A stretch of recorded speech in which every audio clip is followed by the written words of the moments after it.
The Lifestyle Show, presented by Selina MacKenzie. Solomon Schmidt is the author of 8 books in a series called History Bites.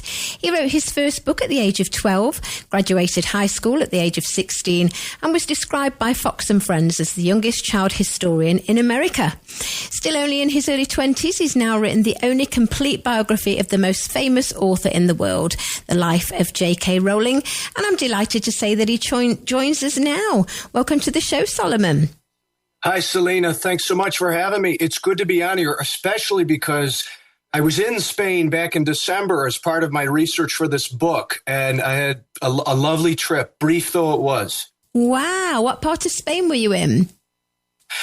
I flew into Madrid, and actually I was inbound to Porto, Portugal, and I missed my connecting flight. So my father, who was traveling with me, because I'm not old enough to rent a car, my father was traveling with me, and we had to rent a car and drive from Madrid to Porto.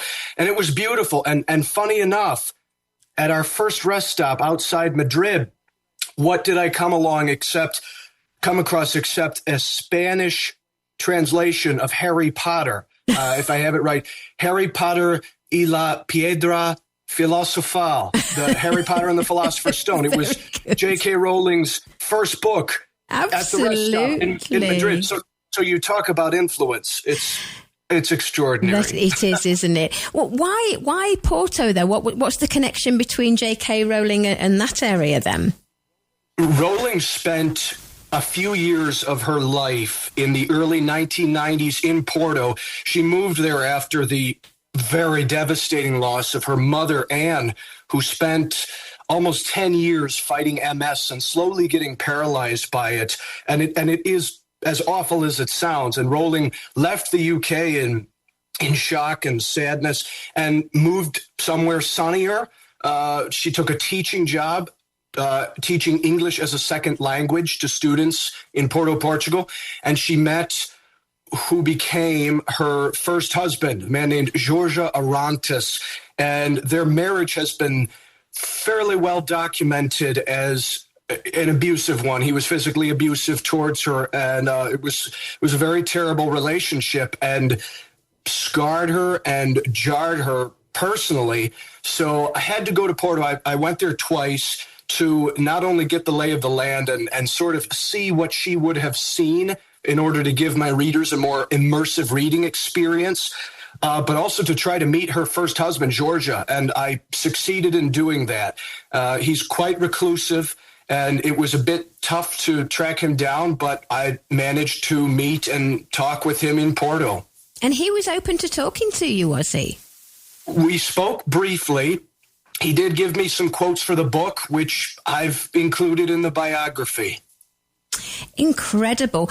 There are a couple of, her life has been well documented. You know, we all know it's a rags to riches story. She was writing in cafes and, you know, it's a wonderful story. It's an inspirational story. But you have got some exclusive interview content with some relatives of hers as well. Who else did you manage to chat to?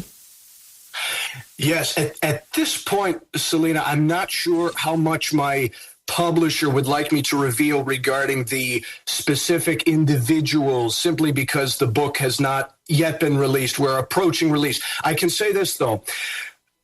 They were both relatives of Rowling. The one individual knew her up into her teenage years and knew her father very well, and knew her father not only all through their childhoods, but into adulthood as well. And understanding J.K. Rowling's relationship with her father is key to understanding every other aspect of her life, right up to present day. So getting firsthand material of someone who experienced J.K. Rowling as a young person and her father and their somewhat twisted, somewhat difficult relationship was very helpful. And the other thing I have managed to include in this book are dozens of never-before-seen full-color photographs of Rowling and her family in her childhood, which a lot of them are just lovely photos that I was amazed to uncover and be able to publish. Did you manage to speak to her or try to speak to her? No, Selina, she relayed to me through her agent that it was nothing personal, but that she simply doesn't want to authorize a biography. And I can't divine her motives, obviously, but I could understand why there are parts of her life that would be traumatic for her to revisit. One of the things is certainly her first marriage. And you might know that she spent about 20 years not telling any members of the public what had truly happened in that marriage, partly to protect her daughter, is what she says. And I also suspect because it was just a very troubling thing to go back and revisit. And I certainly don't condemn her for that. That's her prerogative. But you mentioned the whole she was writing in cafes. And the amazing thing about JK Rowling's story, among many, I keep saying the word amazing, but is that the legends are true. This single mother living on welfare, pushing her baby in a stroller through the snowy, cloudy, rainy streets of Edinburgh, running to the nearest cafe, not walking, running as soon as her baby fell asleep to catch maybe an hour of writing if she was lucky, nursing one cup of coffee because she couldn't afford any more. And one of the things that really hit me during my research, and it has changed the way I view the world and my fellow people, really, is that when J.K. Rowling was writing Harry Potter, or Joanne Rowling as she was known then, when Jo Rowling was writing Harry Potter, if you had met her or interacted with her or walked by her on the side of the street, not only would she have been an unimpressive, ordinary person, she was someone that people looked down upon. When she walked into a post office to collect her welfare benefits, as they say in the UK, she had people looking askance at her, looking down on her. And she would have had scraggly red hair. She would have smelled of cigarette smoke. And I'm not saying that's a bad thing. I'm just saying she would have been someone that you wouldn't have necessarily thought was extraordinary. And yet, she was the best in the world at what she did, and just needed a chance to prove it, to show it. And that really struck me as amazing, to not only see this person down and out in their luck, but looked down upon and downtrodden, who emerges from that in this Cinderella story that's unlike anything most of us have ever seen. In fact, comparable to any rags to riches story that the world has seen. Welfare to billionaire. I mean, how does a human being go through that? How does it shape them? How does it change them? How do they process that? Those were all questions that were very interesting for me to explore in the book. Yeah, and I think there was a lot of, she's extremely talented. We know that because of the books, but right place, right time in the end, because she did keep sending her books to publishers, didn't she? And they either didn't read them or they didn't like them. It wasn't until she got her break, which was quite well deserved, that, she became JK Rowling. Very true. And Rowling is, I believe, the first to admit that there was an element of luck or chance, if chance you call it, as Gandalf or Tom Bombadil says in The Lord of the Rings.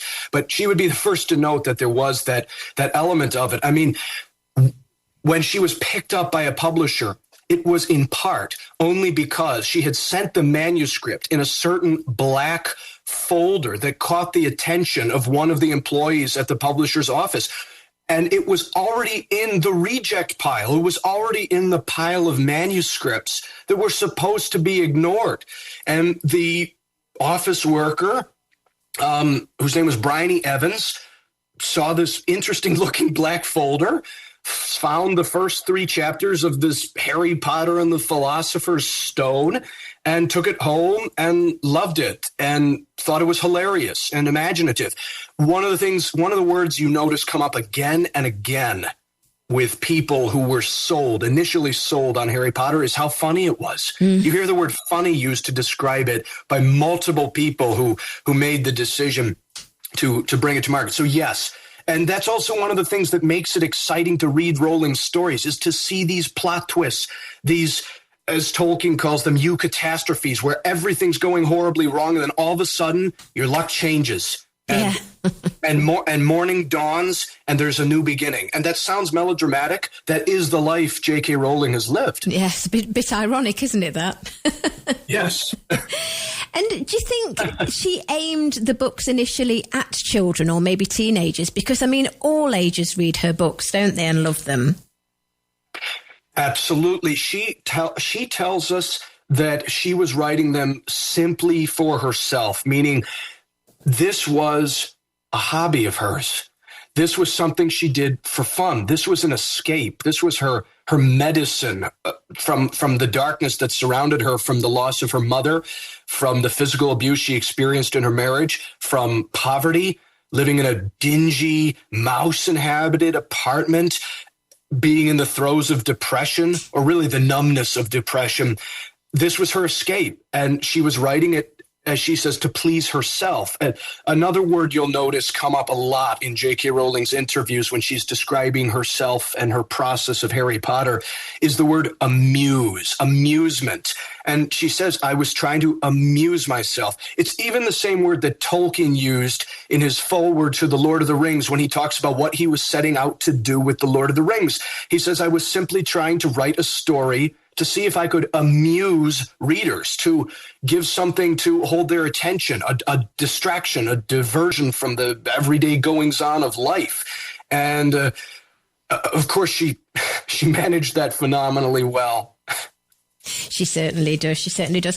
And she's obviously, since becoming so well known, she's done a lot for charities. She actually seemed to touch the hearts and lives of millions. But then she's become a very she's had a very public stance on gender issues. Do you think that's changed how people feel about her? Completely. There are people now who view her as a entirely bad, a force for evil in the world, a force for bad, and a person who has lost any honor and respect. One of the things that's interesting, though, that I learned is that this dislike of Rowling had been building in some quarters of her fandom. It had been building for some time. You might know that there was a series of movies called Fantastic Beasts that were made as a prequel sort of to Harry Potter. Rowling got a lot of flack for that series, and I'm not saying that's directly tied to the controversy over sex and gender, but you do see this sort of bubbling dislike for Rowling building under the surface among some quarters of her fans. There were even fans who called her out as a bully 3 years before she went public with this sex and gender stances. And you know, Rowling herself, one of the things that's interesting that I learned or uncovered, you might say, is she, in a 2016 speech in New York City, supported transgender rights. She included transgender rights as one of the human rights causes that the progressive individuals of the world needed to champion. So, of course, the interesting question to me is what happened? What switched? And how do you get to this place where this extremely famous, extremely influential, still very much beloved person is willing to torpedo that? She says she knew what was coming. And I also had a similar story when I wrote my previous biography, Selina. It was about a lawyer named Alan Dershowitz, who's quite controversial here in the United States. And Alan Dershowitz was a Democrat who became Donald Trump's lawyer in his first impeachment trial. And Dershowitz knew he was torpedoing his self-respect among many of his friends and many of the elements of society that had once admired him. And he did it anyway. That's a very interesting personality trait. Yeah, commercial suicide. Right. So the question to me is, why the heck would you do that? And how did you weather that storm or not weather that storm? And do you manage to come out of that? Yes, I guess only time will tell on that one. I can't believe you wrote your first book aged 12. Which book was that? That was called U.S. History Bites, and it was the first in a series I wrote geared towards kids to help them become excited about learning history. I just always loved history from the time I was young and wanted to write a series of books to help kids become excited about the great stories of the past. Interesting. And I tell you who is a fan of yours. President Donald Trump said you are a very talented young man with a bright future ahead of you. That's amazing, isn't it?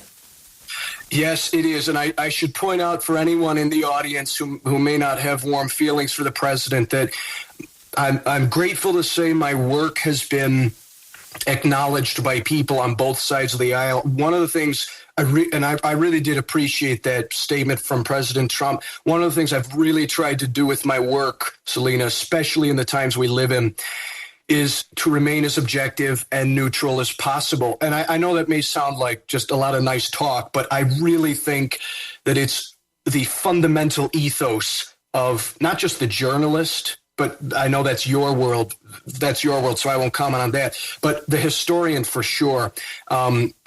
What matters is not my opinion. It's the statements and viewpoints of my subjects and presenting them as accurately as possible, so that especially with JK Rowling and what's gone on the last few years, I've tried to handle that very delicately and talk with both sides and give the differing viewpoints and let readers come to the conclusions they will.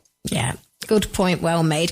What I'd like to know, what I would love to ask JK Rowling is if she's still in touch with Bryony Evans, because if it wasn't for her, she wouldn't be where she is now, would she? Well, it's true. We know that she has bumped into Bryony Evans at multiple events for her books. After that first one, she bumped into Bryony Evans in, I believe, 2000 when Harry Potter and the Goblet of Fire came out. And when J.K. Rowling realized who was in the line waiting to have their book signed, she jumped up and gave her a hug and told the people standing by, if I remember correctly, basically that this is the person who discovered Harry Potter. And then she bumped into Bryony Evans 12 years later at the release of a book called The Casual Vacancy, and praised her there too. And The Casual Vacancy is an extremely interesting book. It is Rowling's first book published after Harry Potter. It's the most revealing book J.K. Rowling has written. It is, I would say, probably the most difficult book to read, but you journey into J.K. Rowling's soul through reading that book.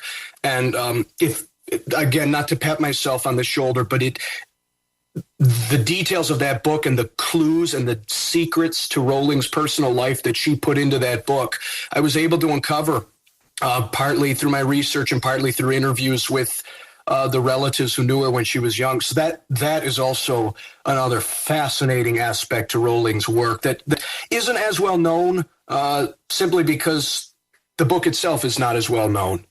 Yes. Okay. Fair enough. We'll have to read your book, which is called A Pen to Change the World, The Life of JK Rowling. And it's by Solomon Schmidt, who we're talking to now. Now, it's not out, as you said, until next year, 7th of May, 2026. Yes. And, I believe the date was rolled back to early April in order to give people time to purchase it in commemoration of Hogwarts Day on May 2nd. So, yes, that'll be here before we know it. And are you still doing the History Bites YouTube channel? I am, yes. I have a lot of content I've been filming over the last few years. I'm going to name drop a little here, Selina, but I think your listeners will appreciate this. My channel is all about helping kids become excited about learning history and inspiring them to accomplish great things in their lives, and not just kids, but anyone of any age. And I've been able to talk to some very interesting people. Mike Tyson is one of them, and the other one is Jane Goodall. And I mention her specifically because you probably heard the news that she passed away last week. Yeah. And it's been a tough last few days. But I was able to interview Dr. Jane a couple of years ago, and she was extraordinary. So I'm very grateful, very thankful that I've been able to talk with these folks and get some of their wisdom and share it. I really try to dive in deep with my guests, not ask superficial questions or questions they've been asked a million times, but, questions more along the lines of like, how do you deal with adversity in life? How do you choose great friends? How do you push through projects that you may not want to do? What gets you up in the morning? And, questions where you can access or you can get a piece of wisdom from someone who has lived such a unique experience. Dr. Jane, she experienced things that human beings have never experienced before. There's never been a human being who is accepted into the animal world like Dr. Jane was. Yeah. It's like something you would see in a movie or make up in a novel, and she lived it, Yeah, it's like the animals, the chimpanzees, for example, knew. It was like they knew that she'd got a good heart. Yes, well, and she was part of their tribe for about 21 months. She was thrown off a 10-foot cliff by the alpha male. That it didn't end, obviously, well. But before that, they would let her groom them. She would tickle them. She would wrestle with them. It's crazy. She told me stories about interactions with chimps that you would think would only be possible between two fellow people. And that's not me saying that chimpanzees are humans. That's me saying she unlocked a world previously unknown to humankind. And in a way, without trying to sound a bit exaggerated, JK Rowling has done the same thing when I talk about unlocking a world that humans had never visited before. And you say, well, this came from her mind. True, but to enter the world of Harry Potter is to enter a world of the extraordinary just beyond the reach of the ordinary. Or I should say, you access it from the ordinary. To get to the world of Harry Potter in her universe, you go to a street in London and walk into a pub, and it's there if you know where to look. And it's like her audience, everyone that reads the book or watches the films, have got into her mind. It's her mind that you're getting into with the stories. Absolutely. And one of the things I said earlier, which is that Rowling has included elements of her life story in her work. And I try to be careful. I did not set out in this book to go, how can I just draw everything in Harry Potter to something in her life, which people have done. And a lot of times you come away with incorrect conclusions and conclusions that simply aren't accurate and are not found in what JK Rowling has told us. But one of the main things we know that she has said over and over again from the last 30 years now is that her mother touched every page of those books. Aww. Her mother died, right around the time when Rowling was beginning that series, right when she was beginning to craft those books. And she was a really kind lady. I was able to talk with people who knew her, and it's very sad. It's hard to talk about because you had this very tender-hearted, warm, compassionate person in her mother, Anne, who gave her a love of books. Yeah, wonderful. Sadly, we are out of time, Solomon, but it's been great to chat to you. I could chat to you all day. Do come on the show again. Thank you so much for joining us. Thank you very much. Take care. Have a good day. Bye-bye. Bye.